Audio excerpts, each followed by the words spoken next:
पैरों की मोच छोटी सोच आपको जिंदगी में कभी आगे नहीं बढ़ने देती। आज हम बात करेंगे केमिस्ट्री के सेकंड चैप्टर विलयन की, यानी सॉल्यूशन की। और सॉल्यूशन किसी का भी हो, समस्या का हो या किसी का भी हो, सॉल्यूशन होना ही बहुत ज्यादा जरूरी होता है अगर हम विलयन के बारे में जानेंगे। लेकिन उससे पहले मैं आपको बता दूं 10th या 12th, ये 12th का ही टॉपिक और 12th वालों के लिए कुछ ही कम समय बचा है, तो मेरी तरफ से आप मेहनत करो और कुछ नहीं है, ठीक है। और बताना चाहेंगे कि सक्सेस के पीछे किसका हाथ होता है। सक्सेस हम कैसे मिलेगी। सक्सेस पाने के लिए पहले तो आप क्या करो, if you put your mind in your order then you get success in your life. अब आप क्या करो, सक्सेस के पीछे हम बताते हैं आपको 1% हाथ होता है केवल आपके टैलेंट का। आप जो दिमाग लगाते हो उसमें 1% होता है केवल आपका, ओके। अगर इसमें कौन बचा 99%, वो आपकी होती है हार्ड वर्किंग। आप हार्ड वर्क करती जाइए, आपको अगर सक्सेस ना मिले तो कहना। तो ये तो थी मोटिवेशन की बात। अगर हम बात करते हैं विलयन की, तो दोस्तों विलयन बहुत ही आसान टॉपिक है और इसको बढ़िया से समझने के लिए आपको खुलकर थोड़ा कॉन्सेंट्रेट होकर कॉपी पेन लेकर बैठना होगा।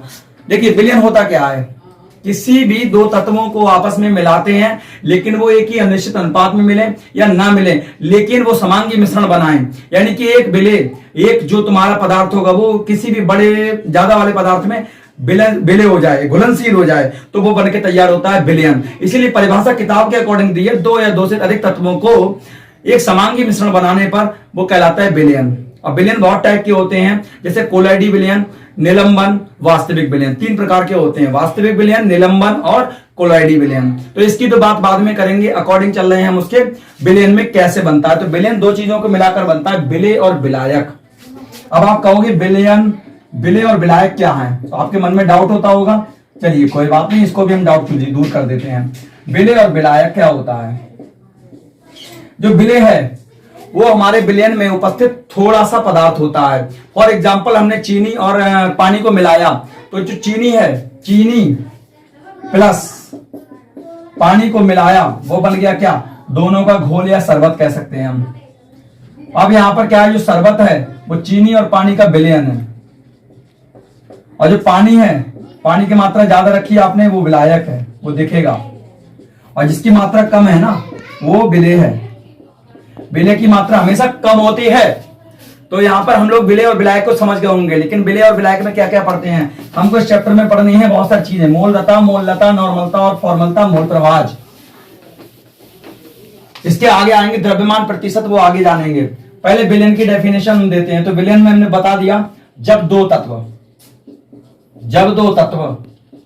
आपस में संयोग करके एक समांगी मिश्रण तैयार करते हैं। जब दो तत्व आपस में क्या बनाएंगे, एक समांगी मिश्रण बनाएंगे, एक समांगी मिश्रण तैयार करेंगे, उनसे बनेगा हमारे समांगी मिश्रण होगा।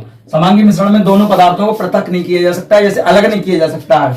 दोस्तों समझ में आ रहा हो तो वीडियो को लाइक कर देना, बाद में आप वीडियो की भावनाओं में खोकर वीडियो को भूल जाते लाइक करना। समांगी मिश्रण बनता है, वो हमारा कहलाता है विलयन। अगर हम बात करें विलयन में, विलयन बना किससे, हमने अभी बताया चीनी और पानी। यहां पर विलायक इक्वल्स टू होता है विलयन, ठीक है। अब यहां पर जो विलय है ना, वो विलय ही हमारा चीनी है और विलायक हमारा पानी है, दोनों को मिलाकर विलयन बन गया। विलय को इंग्लिश में कहते हैं सॉल्यूट, SOLUT, और विलायक को कहते हैं हम सॉल्वेंट, और विलयन को कहते हैं सॉल्यूशन। अब जानते हैं, इससे पहले मोलों की संख्या तभी समझ में आएगी मोलरता, क्योंकि आपको मोलों की संख्या के बिना नहीं आ रही है मोलरता। मोलों की संख्या क्या होती है, नंबर ऑफ मोल्स क्या होते हैं। किसी भी ये मोलों की संख्या हर केक में उपस्थित होती है, चाहे वो आप गैस ले लो, चाहे आप कुछ भी ले लो। नंबर ऑफ मोल होते क्या है, किसी भी पदार्थ में उपस्थित मोलों की संख्या वह संख्या होती है जो उसके भार और उसके अणु भार के अनुपात से निकलती है। इसका मतलब यह हुआ, अगर ये डस्टर है और डस्टर में मोलों की संख्या कैसे निकालेंगे, तो डस्टर के भार तथा डस्टर के अणु भार के अनुपात को डस्टर के मोलों की संख्या कहते हैं। फॉर एग्जांपल ऑक्सीजन का हम निकालें तो ऑक्सीजन का क्या होगा, ऑक्सीजन का वेट किसी भी, अब जैसे हमने पानी मिलाया, पानी में क्या होता है, हाइड्रोजन होती है, ऑक्सीजन होती है। अगर पानी में उपस्थित ऑक्सीजन के मोलों की संख्या निकालनी हो तो ऑक्सीजन का वेट और ऑक्सीजन का अणुभार दोनों को मिलाकर बनेगा हमारा मोलों की संख्या। यानी कि n बराबर क्या होता है, n क्या है हमारा, विलय के मोलों की संख्या निकालेंगे।